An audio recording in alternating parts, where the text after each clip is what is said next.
두 번째 강의 주제는 우리 사회를 지금 휩쓸고 있는 이 민족이라는 이야기입니다. 참 복잡하고 골치 아픈 문제인데요.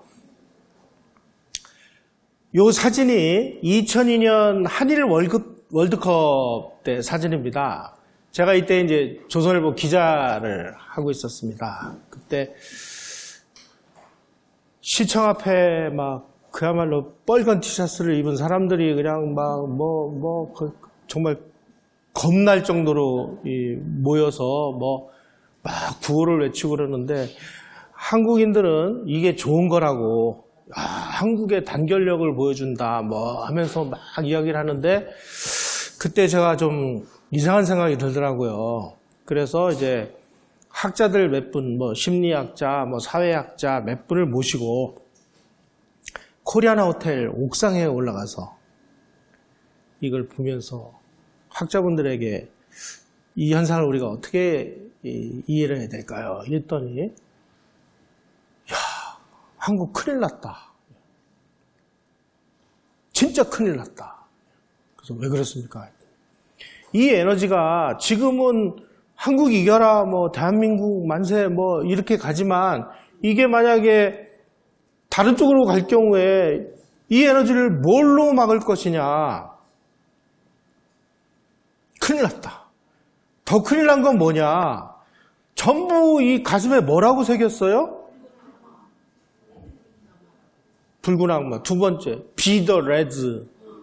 빨갱이가 되지 않아요. 붉은 티셔츠. 공산당의 상징, 피의 상징. 다들 이게 무슨 뜻인지도 모르고 이걸 입고 이 짓을 했어요. 그때 우리는 위대한 민족이야, 단일 민족이야, 그래서 야, 진짜 우리 단일 민족 맞나? 우리 정말 단일 민족 맞나? 이런 의문이 들어서 그때서부터 제가 이 왕조실록을 뒤지기 시작을 했습니다. 뒤져보니까요, 단일민족은 무슨 개뿔이 단일민족입니까? 완전히 사기였어요, 사기. 이 베네딕트 앤더슨이라는 학자가 이 상상의 공동체라는 아주 유명한 책을 썼습니다. 이 책에서 뭐라고 얘기했느냐? 민족은 이미지로서 마음속에서 묘사되는 상상의 정치 공동체다. 실체가 아닙니다. 그냥 우리가 상상하는 거일 뿐이에요.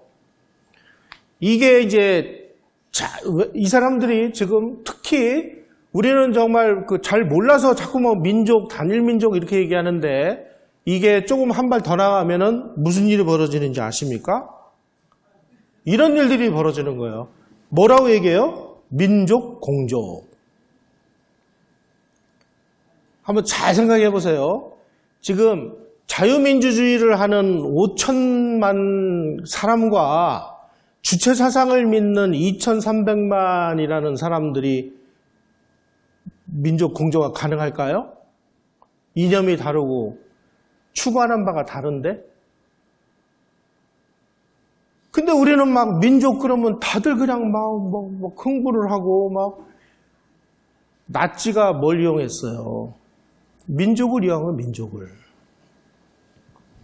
한국의 상위 50대 성씨 본관 중에 14개가 귀화한 성씨입니다. 왕조실록에 의하면. 단일민족 좋아하는 분들에게는 좀 벼락 같은 소리일지는 모르지만 임진왜란 때 그리고 명나라가 멸망했을 때 귀화한 성씨 본관만 25개. 국내 전체 성씨 275, 지금은 이거보다 더 늘어났습니다. 많은 사람들이 귀화를 하면서 예를 들면 무슨 구리 박씨 무슨 이런 게 막 늘어났습니다. 지금은 이게 엄청나게 늘었는데 이때까지만 해도 절반에 육박하는 136개 성씨의 시조가 귀화한 외국인이에요. 그리고 왕조실록에 의하면 우리는 원래부터 다민족 국가였어요. 그런데 우리가 우리는 배달결의 단일민족, 순수혈통 이거 강아지 풀 뜯어먹는 소리예요. 그러니까 우리 배달민족 단일민족 맞아? 한 번도 묻지도 따지지도 않고 우리 단일민족인가 봐 이렇게 지금 떠내려온 거예요. 그럼 이 사람들은 왜 자꾸 민족을 자꾸 부추기는 걸까? 도대체 이 사람들 왜 이러지? 하는 의문을 가질 필요가 있습니다. 조선이라는 나라는 세계사적으로 볼 때 정말 유일한 그야말로 이상한 나라입니다. 뭐가 이상한 나라냐? 전 세계의 역사는 전부 칼을 쥔 사람이 모든 걸 정복을 하고 자기네들이 통치를 해요. 조선도 조선 왕조를 창업한 이성계는 고려를 뒤집어 엎고 장군이죠. 무일입니다. 칼을 잡은 사람이에요. 그런데 통치는 누가 하냐? 붓쟁이들이 해요. 그래놓고 산업공사 이런 식으로 공부하는 사람이 으뜸이고 그 다음에 장사치 이런 사람은 인간 취급도 안 하고 총 쏘고 이런 사람들은 아주 하찮게 보고 이런 문화가 만들어졌습니다. 이 지구상에서 붓을 든 이 붓잡이들이 칼을 든 칼잡이들을 찍어 누르고 권력을 행사하는 이 지구상에서 정말 유일한 나라가 조선이었습니다. 더군다나 이놈의 왕조가 망하지도 않고 500년을 갔어요.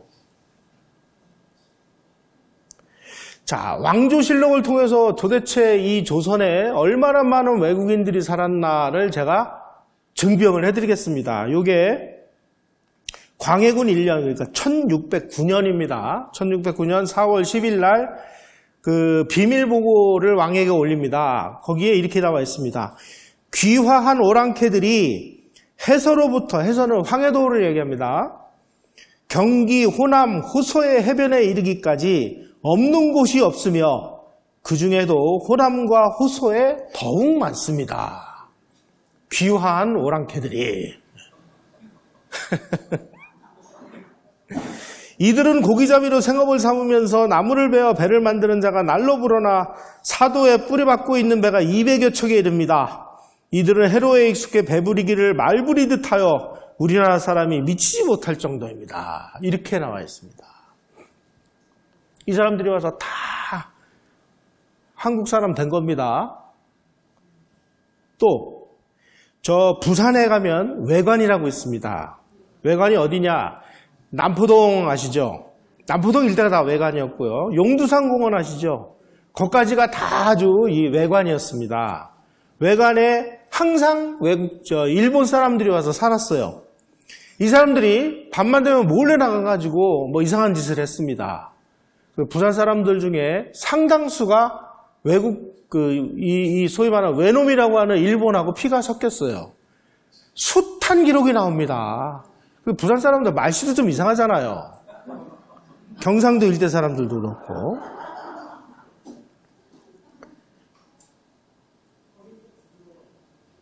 외관을 빠져나간 일본인들이 간첩행위도 하고 상업행위도 하고 징비록 같은 희귀도서를 몰래 훔쳐다가 막 밀반출을 하고 심지어 뭘 훔쳐갔느냐? 인삼씨를 훔쳐갔습니다. 인삼씨를 훔쳐다가 일본에서 자기네들이 인삼을 만들어가지고 그 당시에 조선 인삼을 굉장히 비싼 값에 수입을 해갔다가 인삼씨를 훔쳐다가 자기네들이 인삼을 길러요. 왕조실록에는 또 태국에서 온 사신들 이야기가 수도 없이 나옵니다. 태국을 왕조실록에는 뭐라고 기록되어 있느냐? 섬나국국이라고 기록되어 있습니다. 섬나국국에서 장사도에 20명의 사신이 바다 건너와 소목과 한약 약재인 속향 천근과 토인 2명을 바쳤다. 사신이 섬나국국 원주민을 선물로 바치자 태조 이성계가 그 태국 원주민에게 대궐문을 지켜라 라고 명을 내립니다. 지금으로 치면 청와대 경호실 직원으로 채용한 겁니다. 이 태국 사람을. 이게 왕조실록에 다 나오는 얘기예요. 태조 3년 1394년 8월 7일 실록에는 뭐라고 되어 있느냐? 사신 장사도를 예빈경의 임명해서 조선에 정착시켰다 이렇게 나옵니다. 태국 사신 장사도가 태조 3년에 조선에 벼슬을 살고 정착을 했다는 얘기입니다. 그래서 외국에서 이제 사람들이 오잖아요. 그러면 1년 동안 이 사람이 이제 너 무슨 기술 가지고 있냐? 그러면 저 배 만드는 일을 했습니다. 그러면 배 만드는 조선소에다가 배치를 한 다음에 1년 동안 인사고과를 합니다. 조선시대는 인사고과가 상중하 이렇게 나눠져 있었어요. 근데 상에서도 상중하, 중에서도 상중하 그래가지고 상에서 하 이상을 맞으면 조선에다가 정착을 시킵니다. 그래서 조선 처녀하고 혼인을 장려해요. 왜냐하면 이 당시는 이 인구가 모자랐기 때문에.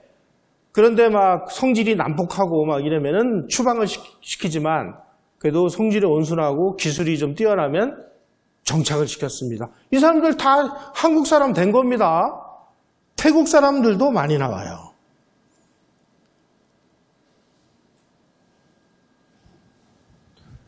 일본 사람들이 또 항복을 한 그 사람들이 굉장히 많습니다. 임진왜란 때 이 왜군들이 쳐들어왔잖아요.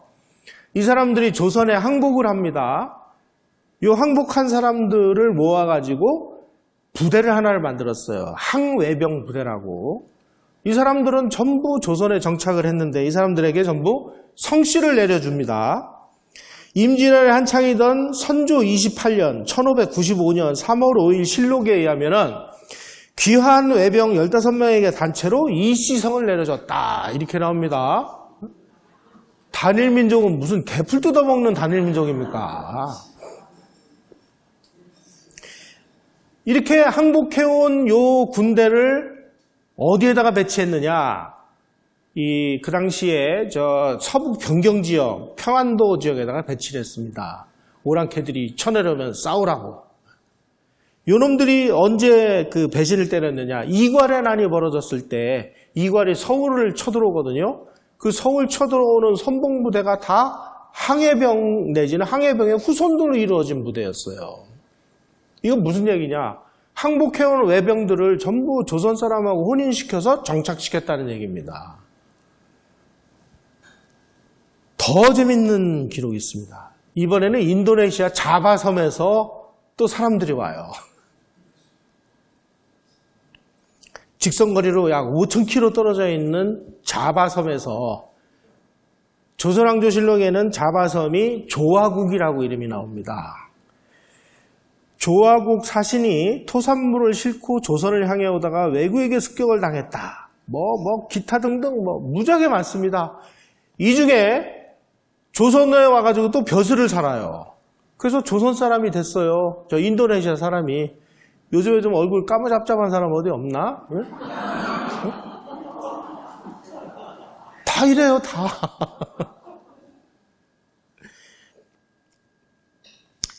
자, 조화국에서 온 진원상이라는 그 사신이 있는데, 이게 태종 6년 기록입니다.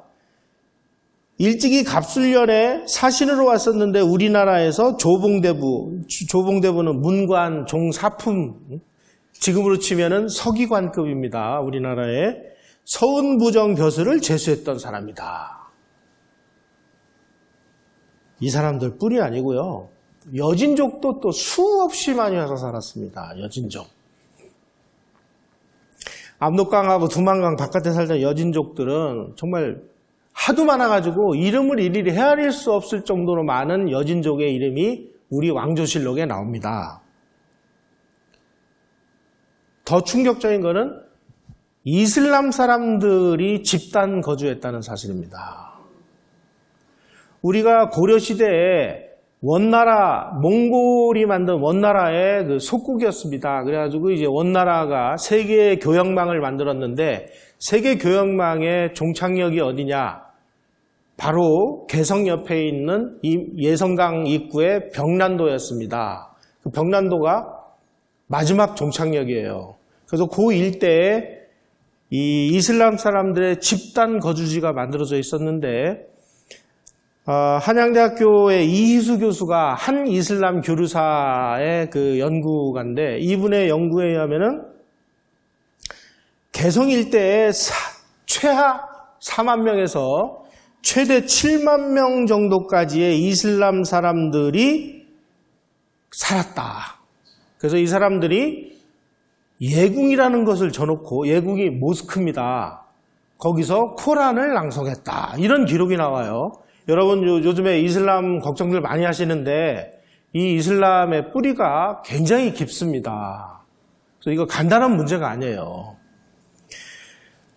여러분 그 학교 다니실 때 고려가요 중에 쌍화점이라는 그거 배우신 적이 있을 것 같은데, 쌍화점. 예.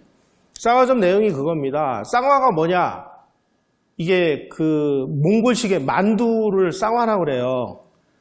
그래서 개성에 쌍화점에, 그러니까 만두 가게에 만두를 사러 갔는데 거기 있는 이슬람 사람이 나하고 연애를 하자고 그러네. 뭐 어러둥성 이게 쌍화점이에요. 이게 무슨 뜻이냐? 이슬람 사람이 개성이 와서 만두 가게를 열 정도로 이슬람 사람들이 여기에 많이 살고 있었다. 더 재밌는 거는 세종이 즉위식을 할 때, 세종이 이제 그 태종에 의해서 강제로 그 왕위를 이어받았습니다. 받을 때 세종의 즉위식에 이슬람 사람이 참여를 해서 이슬람식으로 경배를 드렸다라는 기록이 나오고요. 코란 낭송을 가장 좋아한 임금이 세종 임금이었어요. 기록에 하면은 수도 없는 이슬람 사람들이 우리 왕조실록에 나타납니다. 일본 뭐 여기 무슨 뭐 다라 도로 쏙 나옵니다. 또 16세기에는 또 네덜란드 사람이 느닷없이 나타나요. 벨테브레, 하멜 이런 사람이. 이 사람들이 왜 나타나느냐? 그 당시에 일본이 나가사키에다가 상관을 열어가지고요. 나가사키에서 세계에서 가장 유명한 채색 도자기를 만들었습니다. 그 도자기는 누가 만들었습니까? 임진왜란 때 포로로 잡아간 조선 도공들이 만든 도자기입니다. 이 사람들이 이제 세계 최고 가는 도자기를 만들으니까 나가사키로 네덜란드의 국제무역선들이 거기 가가지고 비싼 값을 주고 도자기를 사다가 일본에서 유럽으로 갖다 팔았어요.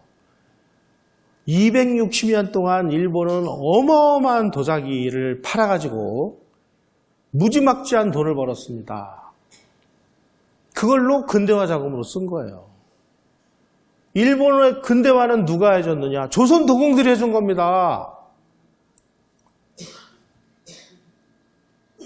우리는 조선 도공들을 어떻게 취급을 했어요? 전부 노예 취급했잖아요. 근데 일본에서는 장인이라고 아주 극진히 예우해가지고 그 사람들이 만든 훌륭한 도자기, 뭐 아리따야끼, 사스마야끼 이런 게 유럽을 완전히 초토화시켜가지고 세계 만국박람회 하면 막 1등을 하는 게 다 일본 도자기였어요.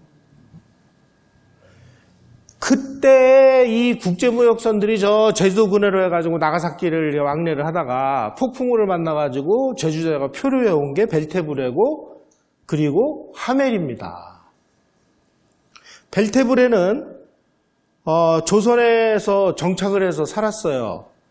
원래는 3명이 그 표류를 해왔는데 두 사람은 정묘호란 때 그 전사를 했고 이 벨테브레만 살아남아가지고 조선 처녀하고 혼인을 해서 일남일녀를 두었다 이렇게 나오는데, 일남일녀가 그 이후에 기록이 안 나오는 걸 보니까 이 친구들이 아마 벼슬을 못 사는 것 같아요.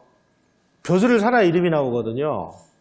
그런데 제가 조선일보 기자할 때 제가 이 기사를 한번 썼더니 내가 그 벨테브레 후손이다라고 하는 분이 한 분 나타났는데 의사인데 그러더니 안 나타나더라고요. 하멜도 마찬가지입니다. 다 이 사람들 네덜란드 동인도 회사의 국제무역선을 타고 나가사키에 가서 도자기를 사던 그런 선원들이었습니다. 또 오키나와에서 또 수많은 사람이 또 한국으로 와요. 오키나와가 지금 얼마나 많이 떨어져 있습니까? 1000km 이상 떨어져 있는 데서 특히 오키나와 사람들은 배 만드는 기술이 뛰어나가지고요. 거의 대부분이 조선에 배 만드는 조선소의 기술자로 많이 갔습니다. 이 오키나와가 왜 유명하냐면은 포르투갈이 그 태평양에 나타나기 전까지 이 오키나와에서 저 인도의 그 실론, 지금 우리 지금 스리랑카죠. 팔렘방, 저 뭐 뭄바이, 저 마다가스카르 이런 데까지 가는 국제무역선에 출발하는 항구가 오키나와의 나항이었습니다. 배를 잘 만들었어요.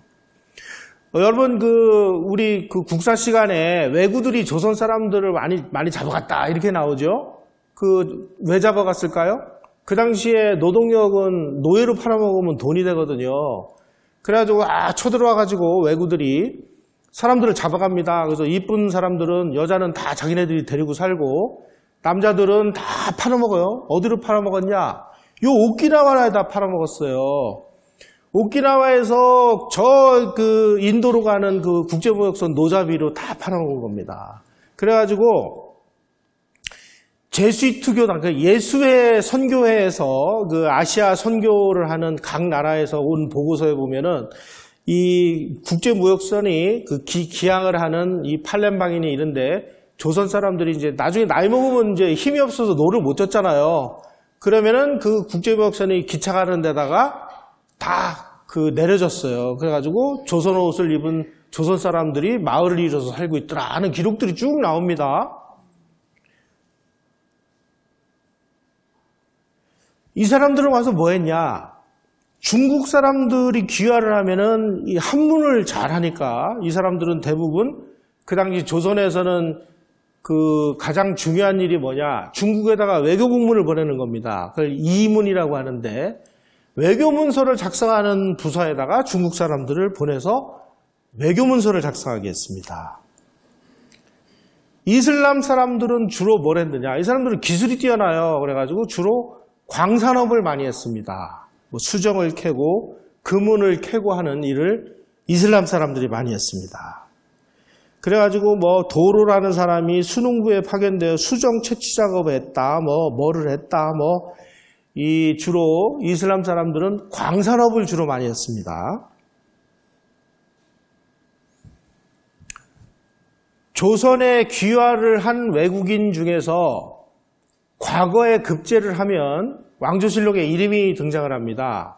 그 이름이 등장하는 외국인 중에서 가장 높은 벼슬까지 올라간 사람이 누구냐? 이 여진족 동청예라는 장군이 제일 높은 자리까지 올라갔습니다. 지금으로 치면은 왕실 경호대장이니까 청와대 경호실장이 여진족이었습니다. 동청예라는 사람이. 여러분, 지금 현재 청와대 경호실장을 저 방글라데시에서 귀화한 외국 사람에게 줄 수 있을까요? 예를 들면 이 동청래는 연산군 시절에 그 왕실 경호대장까지 올라갑니다. 그런데 연산군을 몰아내는 중종 반정이 있었죠. 쿠데타가 일어나가지고 자기도 쿠데타에 가담을 했어요. 그래서 공을 세웠는데 여진족이라고 그 높은 그 등수를 안 주니까 아니 왜 나는 왜 1등에 제수 안 해줍니까 하고 그 비판을 했다가 능지처참을 당합니다. 그래가지고 잡혀 죽었죠. 자, 이런 식으로 그야말로 왕조실록을 뒤지면은요 경천동지할 정도로 많은 외국인이 조선에 와서 살았다는 이야기들이 그냥 뭐 몇 페이지 넘길 때마다 한 명씩 나옵니다. 그런데 무슨 단일민족이에요? 우리는 원래 다민족이었는데 도대체 왜 이런 허상이 만들어지는 것일까요? 이건 굉장히 인위적인 현상입니다. 조선이라는 나라는요, 원래 양반과 쌍놈, 보통 그 벼슬을 살면서 아주 세도를 부리는 이 양반이 보통 많아봤자 3%, 아주 많아도 7% 정도밖에 안 됩니다. 나머지 93% 내지 97%는 그냥 우리가 흔히 얘기하는 그냥 쌍것이라고 그래서 상놈, 노비, 천민 이런 사람들입니다. 이렇게 반상의 계급 구조를 가지고 있었지 무슨 공동체가 무슨 공동체예요. 공동체라는 건 없었어요. 여기 사진을 보세요. 양반이 가면은 이 상것들은 그 예우를 해야 됩니다. 예를 펴야 되는데 그 예를 피하는 각도가 몇 도냐? 제가 딱 재보니까 한 105도 정도 되더라고요. 나리가 지나가면 이렇게 절을 그 45도 하는 게 아니라 105도 정도 하지 않으면 그냥 막 곤장을 맞고 뭐 그래서 하도 기분 나쁘니까 종로에 가면은 나리들이 하도 많이 행차하니까 귀찮잖아요. 그래가지고 말을 피하는 도로 그래가지고 피막길이라는 걸 만들었는데 요즘에 그게 맛집거리로 변했잖아요. 이걸 말 타고 지나가는 사람을 피하기 위해서 만드는 거리입니다.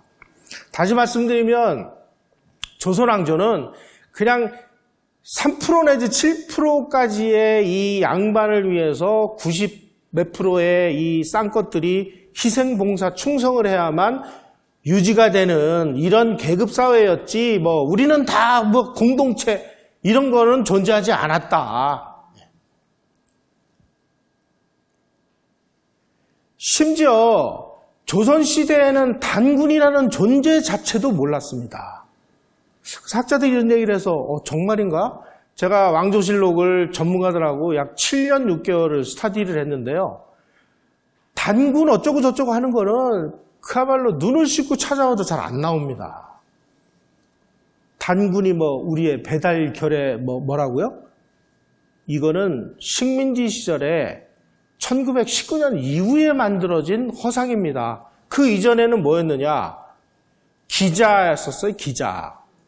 기자라는 사람이 은나라로부터 조선으로 와서 조선을 뭐 문명 개화시켰다 뭐 이래가지고 그런데 학자들의 연구 결과에 의하면 기자라는 사람이 조선에 왔는지 안 왔는지도 입증할 수 있는 근거가 하나도 없습니다. 그럼에도 불구하고 조선의 이런 성리학자들 특히 퇴계 이황 같은 사람은 기자가 봉해지고 나서야 겨우 문자를 통했다.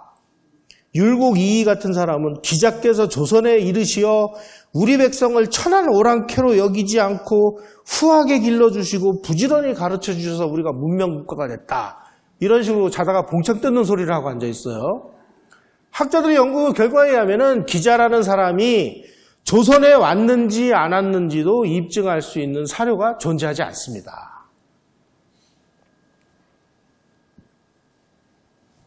거대한 사기극이 만들어진 거예요. 그런데도요, 지금 우리가 기자의 후예야 라고 주장하는 사람들이 있어요. 지난번에 제가 말씀 안 드렸나요? 청주한 씨? 청주한 씨는 기자의 후손이래요, 자기네들이. 기자가 여기 왔는지 안 왔는지도 모르는데.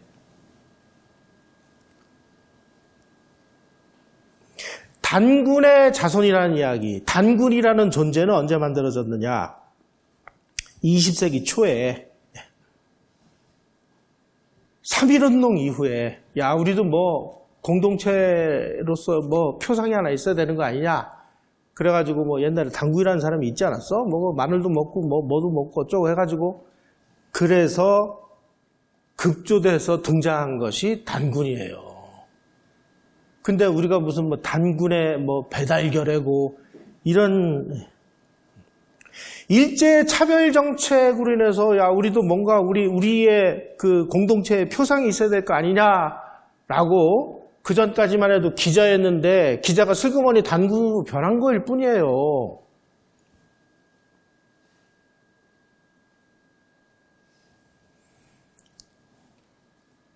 지금 그 현재 이 정권을 잡은 사람들은 이 항일 무장 투쟁에 아주 미쳐 있는 사람들입니다.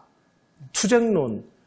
그래서 자기네들을 뭐라고 주장을 하느냐. 임진왜란 때 나라를 구한 의병, 그리고 동학의 그 의병, 이 의병들이 일제시대 그러니까 조선 말기에 의병을 일으켜서 우리 나라를 구하려고 했고, 그러다가 이제 만주로 건너가서 항일 무장 투쟁을 했다. 이렇게 얘기를 해요. 그런데 이 의병들은 자료를 조사해 보니까 구한말이라는 모든 의병들은 뭘 지키기 위해서 의병을 일으켰느냐? 주자성리학을 지키기 위해서 의병을 일으켰습니다. 의병을 일으킨 사람들이 전부 주자성리학자들이에요. 뭐 이항로의 제자인 뭐 유인석 이런 사람들. 이 사람들은 왜 일으켰느냐? 지금 우리가 믿고 있는 이 주자성리학을 지켜야 돼. 주자성리학을 지키려면은 조선이 무너지면 안 되는 거예요. 그런데 조선이 지금 일본 때문에 이 나라를 잃게 생겼어.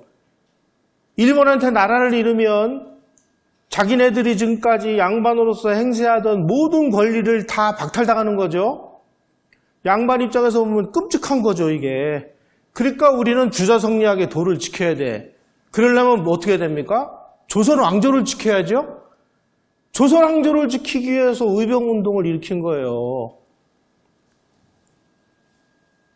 그래서 이 유인석 같은 사람은 의병을 일으켜가지고 그 의병 중에 이제 자기가 그 휘하에 있는 의병도 있고 뭐 어떤 노비가 또 사람을 모아가지고 그 같이 이제 그 의병 활동을 하는데 무슨 회의를 하는데 이 노비 출신이 자기한테 막 항의했다고 저놈이 어디 그 반상의 얘를 무너뜨리려고 하느냐. 저놈 목을 쳐라. 그래가지고 그 의병장 목을 쳐요.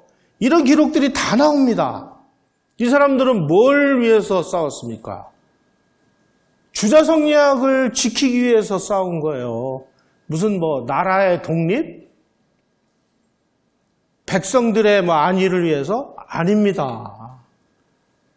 주자성리학이라는 건 뭡니까? 자, 양반들이 그 싼것들을 그냥 부려먹고 그 노비를 착취해가지고 자기네들의 부를 유지해주는 이런 시스템을 유지하기 위해서 이런 의병운동을 일으켰다.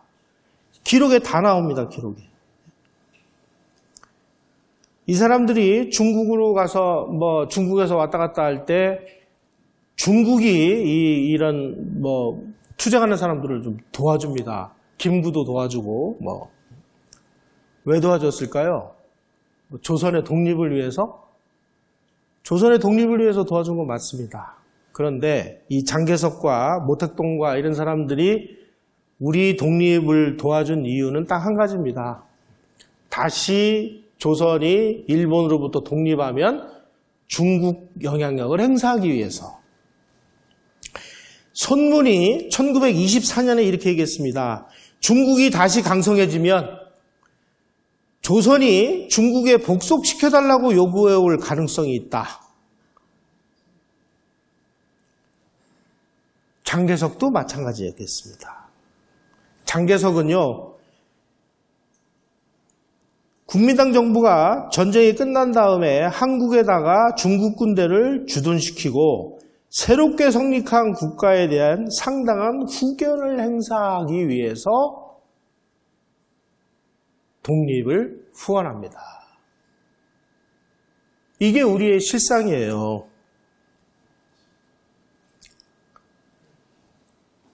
우리가 자꾸만 민족을 찾고 집단의식을 찾고 하는데 이거는 개인의 자유라는 것을 모르기 때문에 그렇습니다. 우리 아까 시간에 서양 선교사들이 와가지고 우리 땅에다가 문명을 전파하고 민주주의가 뭔지 그리고 개인이 무엇인지 개인의 자유가 무엇인지를 우리에게 선물해줬다 이렇게 얘기를 하는데 개인이라는 건 뭐냐? 하늘로부터 준 이런 그 귀한 존재 이 존재가 나의 생각과 나의 판단대로 활동을 하는 자유 이게 개인의 자유입니다. 그런데 이 개인의 자유를 정확하게 이해하지 못하는 사람들은 내가 누군지를 모르고 내가 뭘 해야 되는지를 모르니까 자꾸 집단에 휩쓸려서 집단의식에 의해서 움직이려고 그래요. 이게 자칫 잘못하면 파시즘으로 빠지는 겁니다. 이런 거에 빠지지 않으려면 개인이 무엇인지 개인의 자유가 무엇인지 알아야 되는데 우리는 그런 것을 제대로 이해를 못하고 있기 때문에 이런 일이 벌어집니다. 따라서 개인이라는 것이 성립되지 않거나 그 수준이 뒤처진 후발국일수록 민족주의, 민족 이런 거에 그냥 와 하면은 개미떼처럼 몰려가는 거예요. 그러니까 뭐 축구한다 그러면 집에서 그냥 보던지 아니면 축구장 가서 보면 되지. 왜 빨간 티셔츠 빨갱이 되자 하는 걸 달고 나와가지고 왜 모여가지고 왜 이 짓을 하냐 이거예요.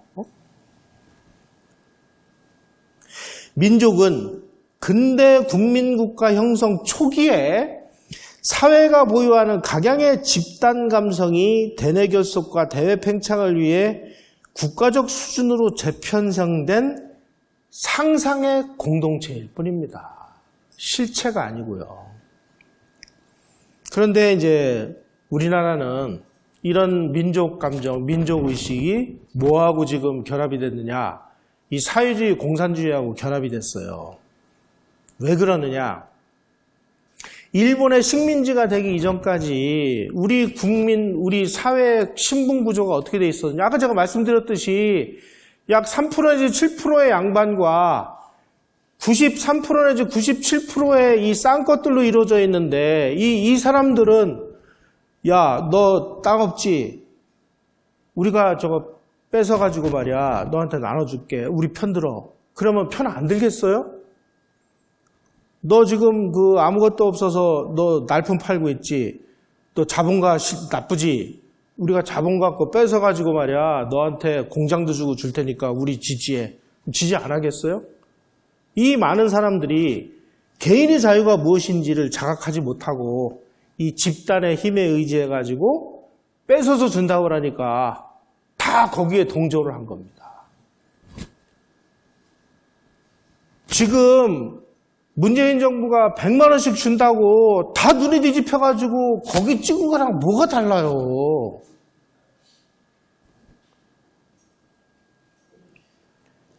그러니까 막 이 사람들은 저게 공산주의가 뭔지 사회주의가 뭔지도 모르면서 그러니까 막 너한테 저 지주 저 양반 저놈들한테 너 몇백 년간 너 시달렸잖아. 우리가 저 뺏어서 줄게. 우리 편 들 거야 안 들 거야? 네, 들겠습니다.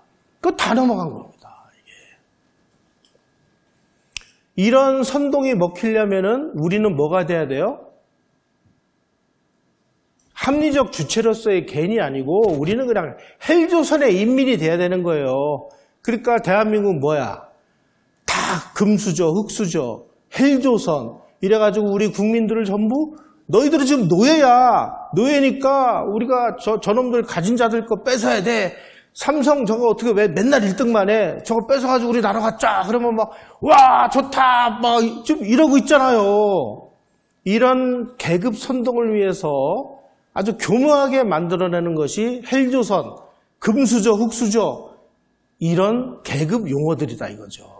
이거는 뭐냐? 우리를 합리적인 개인이 아니라 너희들 옛날에 조선시대와 같은 너는 노비야. 너는 천민이야. 라고 지금 집단적으로 선동을 하는 겁니다. 그 선동에 좀 다 넘어갔어요, 우리가. 조선시대에는 토지라는 것은 개인의 소유가 아닙니다. 뭐라고 얘기되냐? 토지는 공유 내지는 왕유입니다. 왕의 소유예요. 단지 빌려 쓰는 거일 뿐이에요. 그래서 이러한 조선시대의 토지의 공유 내지는 왕유서를 중심으로 해서 이 땅에 이 정치권들이 토지 국유화를 너무나 자연스럽게 주장을 합니다. 특히 이 추미애가 지금 무슨 장관인가요, 이분이? 예, 이 양반이 법무장관 되기 전에 이 토지 사용권 때문에 한번 난리가 난 적이 있었죠. 중국처럼 소유권은 전부 국가가 갖고 빌려주는 거예요. 이런 식이 맞다는 거예요. 이건 뭐냐? 조선시대의 토지 왕유서를 주장하고 있는 거예요. 예. 여기에 다 넘어가. 이런 얘기를 하면. 그러면 개인의 사유재산, 개인의 재산은 국가도 뺏을 수 없고 함부로 못합니다. 법적으로 뭐 크게 잘못하지 않고 범법 행위로 돈을 벌지 않는 한은 개인의 재산은 보유를 하게 되어 있는 이 사유재산의 보호를 하는 이 소위 말하는 자유시장 경제는 이미 우리나라에서 존재하지 않는 상황이 되는 거예요. 특히 한국에서 이 민족 감정이 대대적으로 폭발한 시점이 한 번 있었습니다. 언제냐? 한일 국교 정상화 때. 그 당시에 우리 정부에서 일본에게 청구권 자금을 내놔라 이렇게 얘기할 때 그 청구권의 근거가 뭐였냐면은 일제시대 때 금 249톤, 은 67톤을 일본이 너희들이 반출해 갔으니까 거기에 따르는 돈을 내놔. 이게 대일 청구권입니다. 그런데 알고 보니까 그 당시 일본 시대에 금광, 은광 이런 광산을 소유하고 있었던 거는 일본이 아니고요. 미국, 영국, 프랑스 이런 사람들이 가지고 있었어요. 일본은 이런 그 소유권을 다 인정을 했습니다. 그래서 우리 그 한국에 있는 광산에서 계속 금, 은 채굴해 갔어요. 저 운산에 있는 운산 광산 이런 거 다 미국 거였습니다. 그러면 이거 가져갔으면 이거 일본이 가져간 게 아니라 미국이 가져가고 영국이 가져가고 프랑스가 가져간 건데 이거를 일본한테 내놓으라고 그러니까 일본이 참 기가 막히죠. 그러니까 일본은 이제 아니 너희들이 정 그렇게 나오면 그럼 우리도 너희들한테 청구할 게 있다. 이게 뭐냐면 일제시대 때 조선에 76만 내지 79만 명의 일본 사람들이 살고 있었습니다. 그중에 뭐 공무원도 있고 군인도 있고 와서 또 장사하는 사람도 있고 기업한 사람도 있고 많습니다. 그런데 국제법에 의하면은 패전국은 승전국이 패전국의 국가 소유의 재산은 압류할 수가 있어요. 그런데 패전국 국민의 개인 재산은 못 뺐습니다. 그런데 이상하게 2차 세계대전이 끝나고 나서 미 군정이 그 남한에 들어와 가지고 일본 사람들의 개인 재산까지를 다 압류를 했습니다. 그래가지고 일본 사람들은 몸만 빠져나갔어요, 전부. 자기가 살고 있던 집, 땅, 건물, 모든 것을 다 놓고 나갔습니다. 그렇게 압류한 것을 적산이라고 그랬죠. 혹은 귀속재산이라고 얘기했는데 그 재산을 누구한테 줬습니까? 대한민국 정부에다 인계를 했습니다.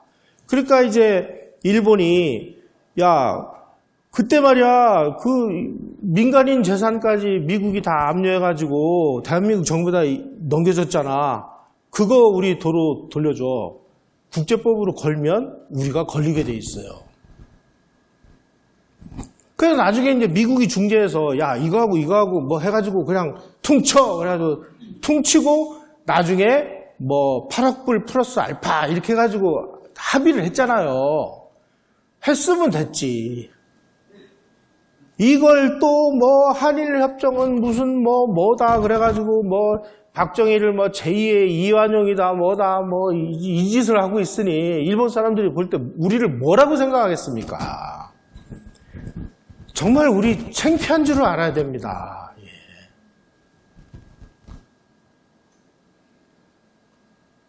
한 발 더 나가서 북한은요 김일성하고 단군이 똑같아졌어요.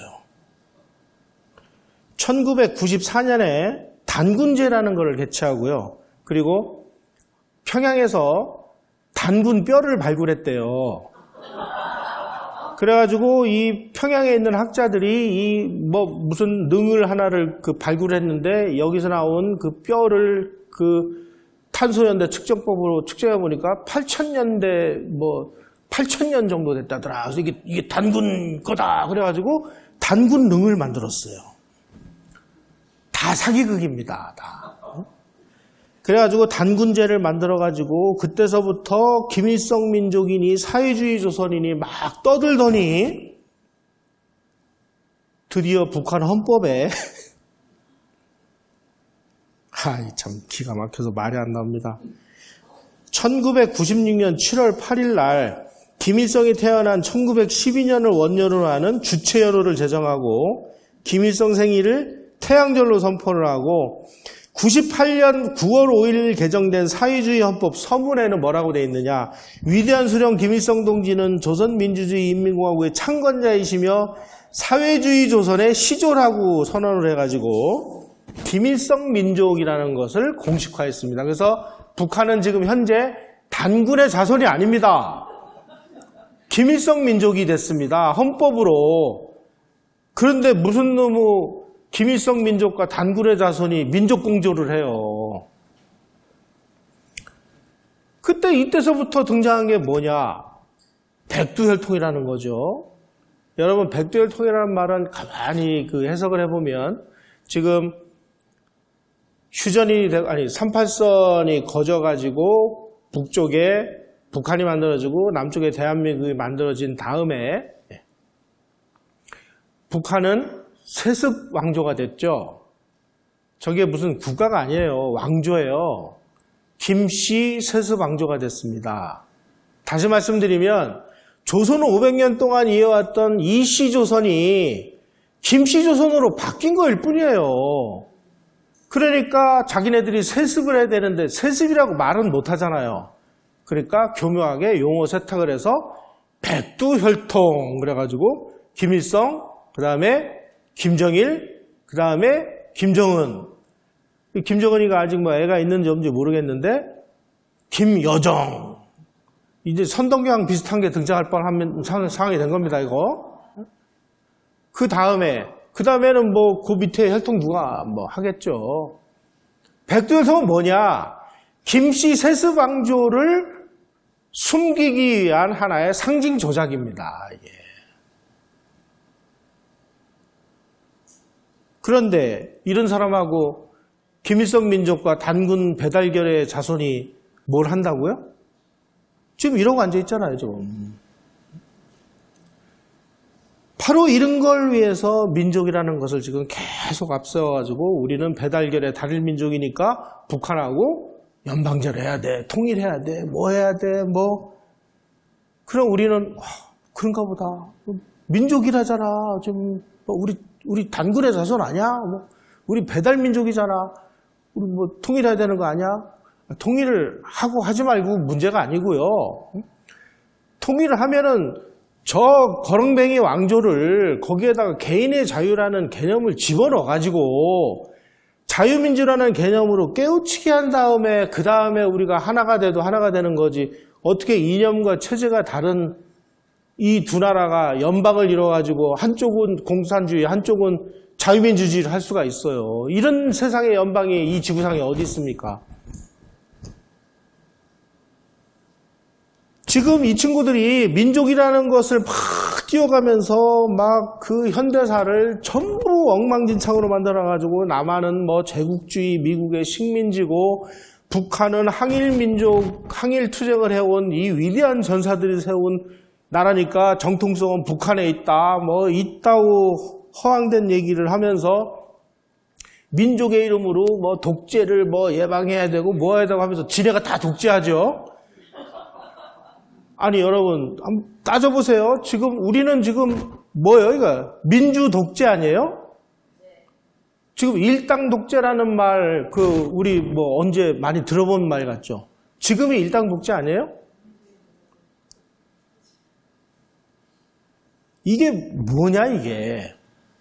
우리가 다 그동안에 이 현대사를 왜곡하고 사기치는 동안 우리는 민족이라는 이름에 속아가지고 쟤네들이 사기를 치는지 거짓말을 하는지 뭔지도 모르면서 우리는 열심히 대한민국의 발전을 위해서 뛰어오다 보니까 저 아래서는 전부 우리 역사를 조작을 해가지고 우리 국민들을 세뇌를 시켜서 지금 우리 국민들은 세뇌를 당하는지도 모르면서 그야말로 그냥 자연스럽게 사회주의, 공산주의로 체제가 지금 넘어가는 것도 모르면서 박수치고 선거하고 지금 이러고 있는 거죠. 모든 문제를 다시 원점으로 돌아가면 우리 서양 선교사들이 이 땅에 와가지고 그 봉건제도가 강고하게 작동하고 있을 때 우리 서양 선교사들이 이 땅의 사람들에게 이야기했던 그대로 민주주의 개념, 인권의 개념, 그리고 무엇보다 개인의 자유라는 개념, 이런 것을 우리가 우리 스스로 깨닫고 우리만 깨달으면 안 됩니다. 두 번째로는 우리 가족부터 깨우쳐야 되고, 그 다음에 내 이웃과 우리 주변 사람들에게 기독교인들이 좋아하는 복음 전하듯이 이제 이런 사상을 전하지 않으면 이 민족이라는 이 허황된 상상의 공동체라는 이 허황된 이념을 가지고 우리 국민들을 세뇌시키는 이런 거대한 사기극을 막을 방법이 없게 됐어요. 이승만 대통령이 1948년 8월 15일 날 대한민국의 건국을 세계에 선포하는 그 자리에서 이승만 대통령이 이야기한 연설 내용이 이겁니다. 민주정체의 요소는 개인의 근본적인 자유를 보호하는 것입니다.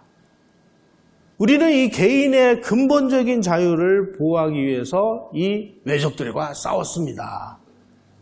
개인의 근본적인 자유. 국민이나 정부는 항상 주의해서 개인의 언론과 집회와 종교와 사상 등 자유를 극력 보호하는 것입니다. 이렇게 개인의 언론과 집회와 종교와 사상과 같은 자유를 보호해주는 그것이 개인의 자유의 핵심인데 지금 언론의 자유 존재합니까? 집회의 자유? 자기네 편에만 그 자유를 주죠. 종교의 자유? 이상하게 그 교묘하게 지금 탄압하고 있죠. 이런 세상이 됐어요. 자유롭고 독립적인 개인이라는 이 명제가 우리 사회에 뿌리를 내리지 못하고 그냥 우리는 막 민족이라는 막 허황된 거기에 휘말려가지고 지금도 헬조선 그러면은 난 헬조선이지. 아니 이 지금 국민소득 2만 달러가 넘는 나라에서 무슨 놈 헬조선이에요. 진짜 헬조선은 옛날 조선이 진짜 헬조선이죠. 선교사들이 와가지고 보니까 여성들 이름도 없어. 그런 게 헬조선 아닙니까? 거기서 우리가 지금 깨어나왔는데 다시 지금 그런 세상으로 돌아가야 된다고 외치는 사람들에게 우리는 속아가지고 지금 이러고 앉아 있습니다. 저 사람들이 외치는 민족이라는 것을 우리가 냉정하게 들여다볼 필요가 있어요. 민족이라는 걸 왜 떠드느냐. 야, 우리는 배달결의 단일 민족이잖아. 그러니까 뭐 이념과 체제가 조금 다르면 어때? 같은 민족인데. 그러니까 우리는 같은 한 울타리에서 살아야 돼. 그러니 휴전선 저거 누가 만들었어? 저 미제가 만들었잖아. 저 미국 놈들 몰아내고 일본은 호시탐탐 뭐 우리한테 시비 걸잖아. 저놈들도 무찌르고 우리 민족끼리 순수하게 옛날 조선처럼 말이야. 얼마나 아름다워. 그 시절에 우리 막 정도 많이 넘쳤고 뭐 자연도 깨끗했고 자연이 깨끗하게 개뿔이 깨끗합니까? 응?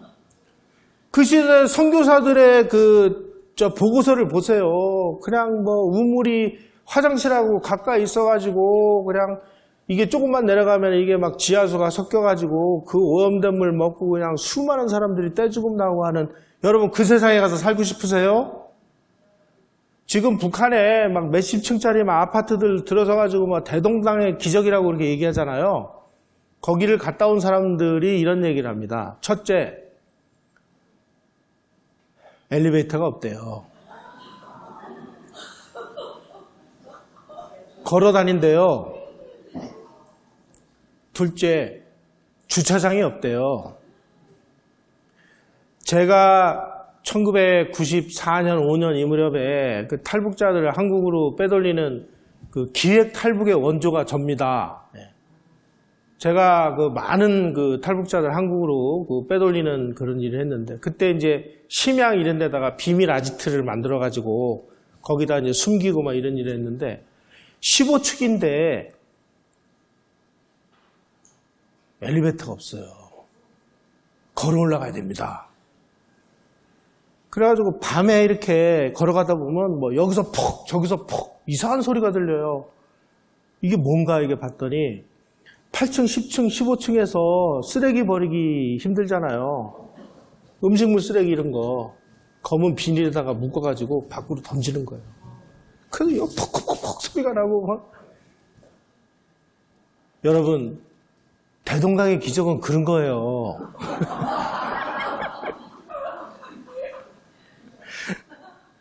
정말 훌륭한 기적이죠. 이 개인의 자유가 얼마나 중요한 건지 그것을 우리가 제도적으로 법적으로 보호해주는 대한민국이라는 이 근대 국가가 만들어졌는데 그 근대 국가에서 벗어나서 다시 봉건 국가로 돌아가자고 하는 사람들이 매일 들고 나오는 용어가 뭐냐? 민족이다.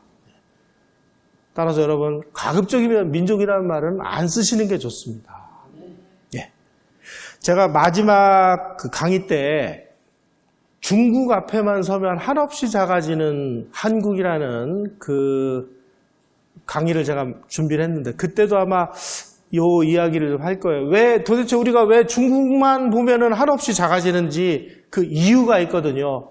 그것도 민족하고 연결이 되어 있습니다. 근데 또 한번 자세하게 말씀을 드리도록 하겠습니다. 오늘 강의 여기서 마치겠습니다.